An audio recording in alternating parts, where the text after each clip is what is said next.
He was quiet, never told stories, spoke only when necessary with his customers. The locals just called him Arthur. But that day, when the retired police inspector sat in his chair and caught sight of the small, methodical scars across the barber's palms, his breath caught. Because he'd only seen those marks in one place before: Special Forces training files. Welcome to Oldlight Stories. Before we begin this powerful tale, tell us in the comments which city you're watching from today.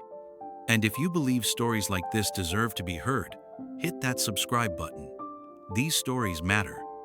The barber shop sat quietly on the corner of Mill Lane, tucked between a newsagent and a charity shop. Old-fashioned, simple toe leather chairs, a large mirror, yellowed photographs on the wall. The owner, Arthur Whitmore, had maintained the same routine for 25 years. Open at 8 a.m., close at 7 p.m. Few words, rare smiles, but hands that were always steady. Customers loved him because he was flawless at his work. The sound of scissors was rhythmic, precise, and never rushed. No one asked where he'd learned his trade, why he'd settled in this quiet Manchester suburb, or what he'd done before. He never volunteered the information either. That Tuesday morning, an unfamiliar customer entered his shop. Middle-aged, well-dressed, quiet. From his wallet, Arthur glimpsed the name: Inspector Harold Davies, retired. The man settled into the chair, studying his reflection.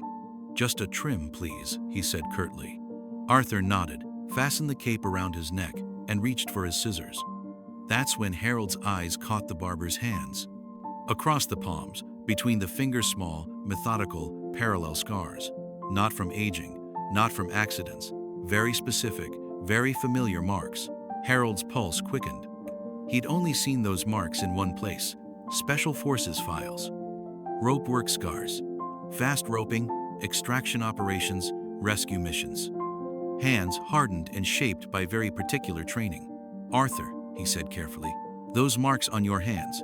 Arthur paused mid-cut. He looked at his hands, then met Harold's eyes in the mirror. The silence stretched. "What marks?" he said calmly. Harold hesitated. Maybe he was wrong. Maybe they were just aging lines. But his police instinct said otherwise. "Did you ever serve in the military?" Arthur's hand trembled for just a fraction of a second. Barely perceptible, but Harold caught it. "Why do you ask?" "Because I spent 30 years with Greater Manchester Police, worked with special units. I recognize those scars." The barber set down his scissors, meeting Harold's gaze directly in the mirror. A long silence settled between them. Then he took a deep breath. 1,980, 2 to 1,996, he said slowly. 2021 Special Air Service Regiment. Harold's eyes widened. The SAS. Britain's most elite Special Forces unit. Counter-terrorism, hostage rescue, impossible missions. "Which squadron?" Harold asked with respect. "D Squadron, mostly Northern Ireland, then the Gulf." Arthur's voice had grown quiete. "You?" "Manchester Police. Counter-terrorism unit. We coordinated with your lot occasionally." Both men fell silent.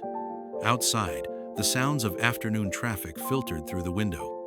Harold asked carefully, "Why did you leave?" Arthur's hand clenched involuntarily. The scars across his palms became more pronounced. "After certain operations," he said quietly, "your hands start to shake. I learned barbering. Helps keep them steady." Harold nodded. He understood. He'd seen many soldiers face the same challenge. "How many rescue operations?" he asked. 63, Arthur replied without hesitation. "I count everyone." In that moment, Harold understood. This quiet barber had likely saved dozens of lives, never telling a soul, living peacefully in suburban Manchester, cutting hair in silence. Arthur picked up his scissors again, continuing the trim. But the atmosphere had shifted entirely. "No one knows," he said in a low voice. "I've never told anyone." "Why not?"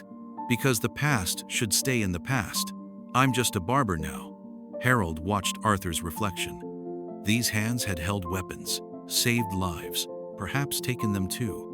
Now they held scissors, trimmed hair, cut children's locks on Saturday mornings. "Does your family know?"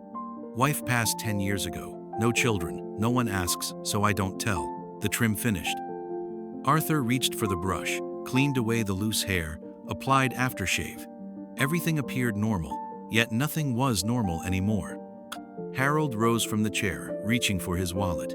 "Arthur," he said, "I want to thank you." "For what?" "Your service, even if no one else knows." Arthur nodded, smiling for the first time that day. A genuine smile. "Same to you," he said. "Police work's no easy job either." As Harold moved toward the door, he paused.